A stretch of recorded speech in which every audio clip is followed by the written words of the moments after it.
Social change हमारे sociology UGC net JRF syllabus का unit 3 का पार्ट है। और अगर आपने सोशल चेंज यहाँ से पढ़ लिया तो शायद आपको एमसीक्यू लगाने में कहीं और से सोशल चेंज पढ़ने की जरूरत नहीं पड़ेगी। एटलीस्ट मुझे तो नहीं पड़ती है। सो ट्राई करिएगा पूरा वीडियो देखने का और अच्छे से समझने का।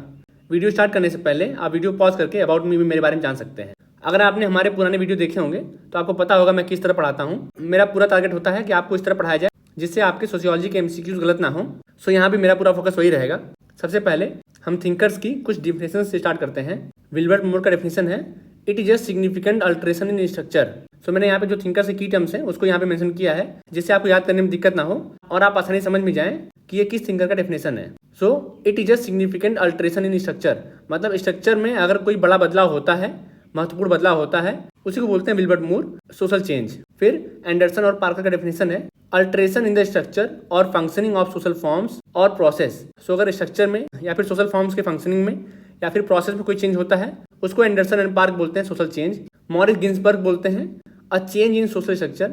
विल्बर्ट मूर का था a significant alteration in structure और मॉरिस गिन्सबर्ग का है a change in social structure, मतलब जब सोशल स्ट्रक्चर में कोई चेंज होता है उसको बोलते हैं गिन्सबर्ग। फिर गिलिन एंड गिलिन का डेफिनेशन है, variation from the accepted mood off life, मतलब जैसे हम जीते आ रहे होते हैं उसमें अगर कोई वेरिएशन होता है, उसमें अगर कोई चेंज होता है उसको गिलिन एंड गिलिन बोलते हैं social change. For example alteration in geographical condition, culture या फिर पॉपुलेशन।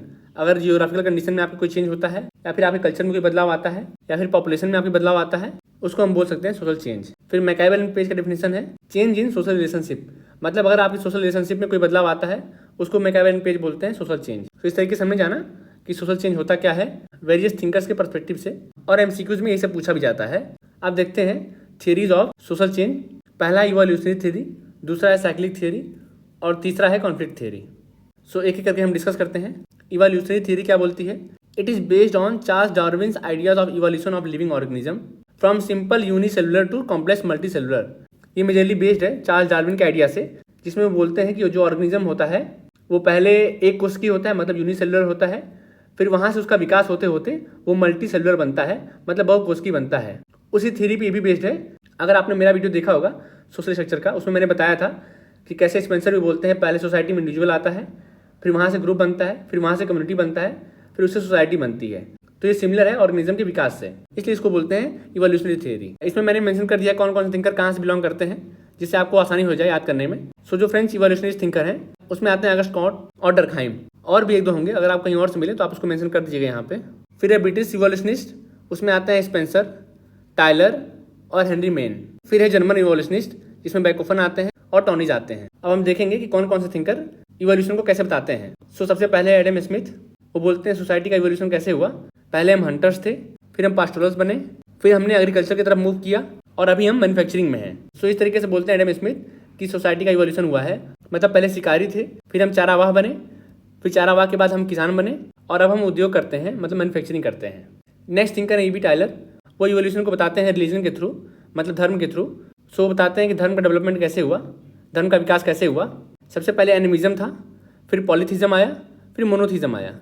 एनिमिज्म में हम बात करते हैं कि हर वस्तु के पास एक आत्मा होती है, मतलब हर वस्तु में आत्मा होती है। फिर वहाँ से हमारा इवोल्यूशन होता है और हम आ जाते हैं पॉलीथिज्म में, जिसमें बोलते हैं बहुत सारे गॉड हैं। अब हम हर चीज़ में भगवान नहीं ढूंढते हैं, हर चीज़ में आत्मा नहीं ढूंढते हैं, बट ये बोलते हैं कि बहुत सारे गॉड्स हैं हमारे।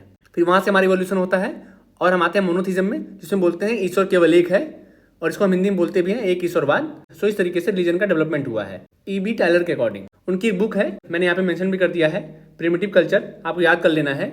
जो चीज़ें मैं मेंशन किया हूँ उसको आपको याद कर लेना है, बहुत इंपॉर्टेंट है, सो उसको आप लाइटली मत लीजिएगा। नेक्स्ट थिंकर है एलिस मॉर्गन, और वो ह्यूमन सोसाइटी का इवोल्यूशन कैसे हुआ उसका बात करते हैं। बोलते हैं सबसे पहले हम सेवेजरी थे, फिर हम मूव करते हैं बार्बरिज्म की तरफ, फिर हम मूव करते हैं सिविलाइजेशन की तरफ। सेवेजरी में हमारा क्या था, हंटिंग करते थे हम, बार्बरिज्म में थे हम पास्टोरल्स थे, मतलब चारावाह थे, और सिविलाइजेशन जो हमारा मॉडर्न फॉर्म है उसको बोलते हैं। उनकी भी एक बुक है एंशिएंट सोसाइटी, इसको भी आपको याद कर लेना है, 1877 में लिखी गई थी। नेक्स्ट थिंकर है हेनरी मेन, जो बोलते हैं सोसाइटी का इवोल्यूशन स्टेटस से कॉन्ट्रैक्ट सोसाइटी की तरफ हुआ है। स्टेटस हमारा एंशिएंट सोसाइटी से रिलेटेड है, जिसमें जो हमारा किनशिप होता है, मतलब नातेदारी होती है, वो बहुत बड़ा रोल प्ले करता था हमारे पोजीशन को निर्धारित करने में। बट जो अब हमारी अपनी सोसाइटी है उसमें किसी इंडिविजुअल का अपना पर्सनल अचीवमेंट ज़्यादा मैटर करता है बजाय उसकी नातेदारी से। उनकी एक बुक है एंशिएंट लॉ, इसको भी आपको याद कर लेना है और कंफ्यूज नहीं होना है एंशिएंट सोसाइटी में और एंशिएंट लॉ में। एंशिएंट सोसाइटी बुक है एलिस मॉर्गन की और एंशिएंट लॉ बुक है हेनरी मैन की।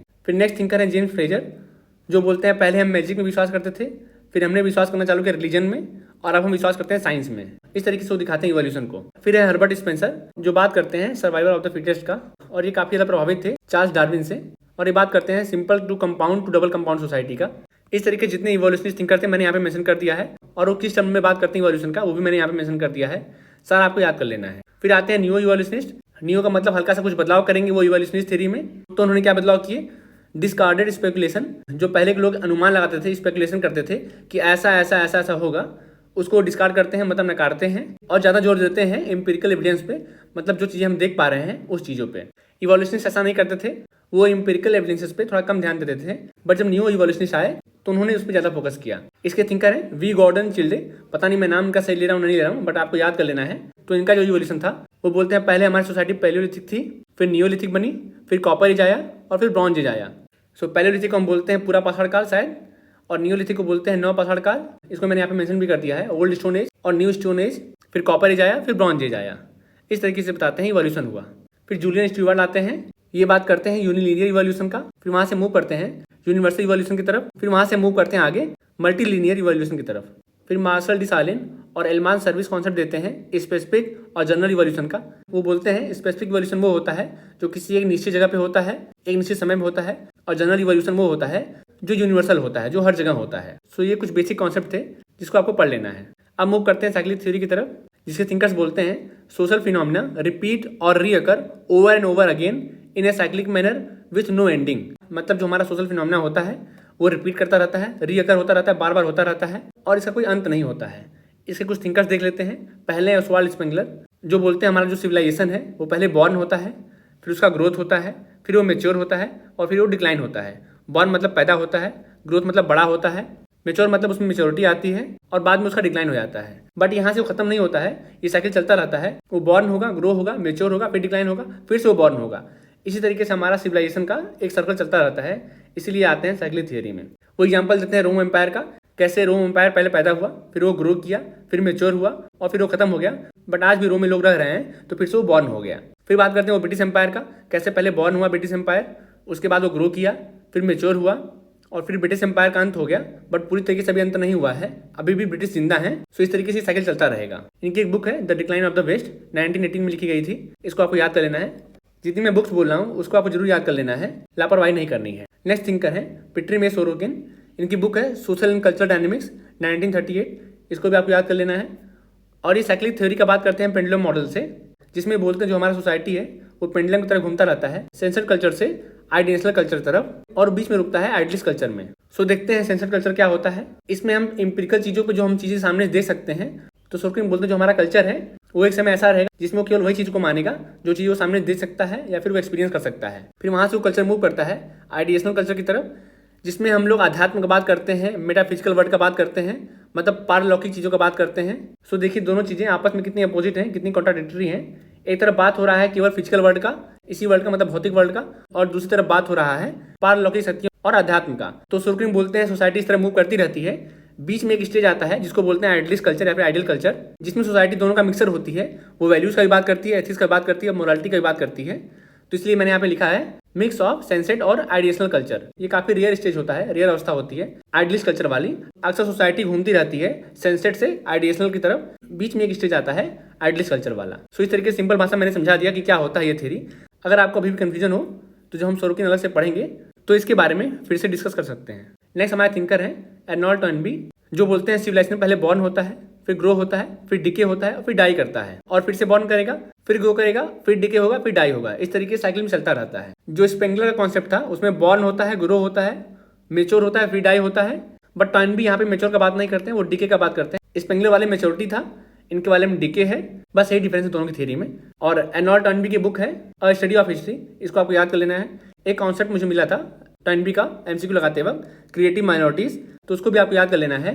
बाकी जब हम टॉयनबी अलग से पढ़ेंगे तो हम इनके और सारे कॉन्सेप्ट को और अच्छे से डिस्कस करेंगे। नेक्स्ट साइक्लिक थ्योरी है परेटो की, जिसमें सोसाइटी को दो पार्ट में बांटते हैं, पहले एलिट्स और नॉन एलिट्स, फिर वो एलिट्स को बांटते हैं गवर्नमेंटल और नॉन गवर्नमेंटल में। यहाँ पे ध्यान देने वाली बात ये है कि परेटो कभी भी नॉन एलिट्स के बारे में बात नहीं करते हैं, बस शुरुआत में वो बांटते हैं एलिट्स और नॉन एलिट्स में, बाद में वो नॉन एलिट्स को हटा देते हैं, केवल बात करते हैं एलिट्स का। उसमें दो पार्ट बांटते हैं गवर्नमेंटल और नॉन गवर्नमेंटल, जिसमें गवर्नमेंटल को बोलते हैं लॉयन और नॉन गवर्नमेंटल को बोलते हैं फॉक्स। सो नॉन एलिट्स तो पहले बाहर हो गए थे, अब गवर्नमेंटल और नॉन गवर्नमेंटल में रेस चल रही है, मतलब संघर्ष चल रहा है, मतलब टसल चल रहा है सत्ता को हासिल करने का। तो जो गवर्नमेंटल होते हैं वो सत्ता पे आसन होते हैं, मतलब सत्ता पे बैठे होते हैं, मतलब पावर में होते हैं, और जो नॉन गवर्नमेंटल होते हैं वो पावर पाना चाहते हैं। इस तरीके से इन दोनों में लगातार टसल चलता रहता है, संघर्ष चलता रहता है। एक बार नॉन गवर्नमेंटल जब सत्ता पा जाता है तो गवर्नमेंटल बन जाता है, और फिर उसको हटाने के लिए कोई दूसरा पर्सन आएगा जो कि उस समय नॉन गवर्नमेंटल कहलाएगा, मतलब फॉक्स कहलाएगा। पर जब वो पहले वाले बंदे को रिप्लेस कर देगा तो लायन कहलाएगा, और फिर उसको हटाने के लिए कोई नया फॉक्स आएगा। इस तरीके से एक सर्कल में संघर्ष चलता रहता है। सोशल चेंज की जितनी थ्योरीज थी मैंने यहाँ पे डिस्कस कर दिया है।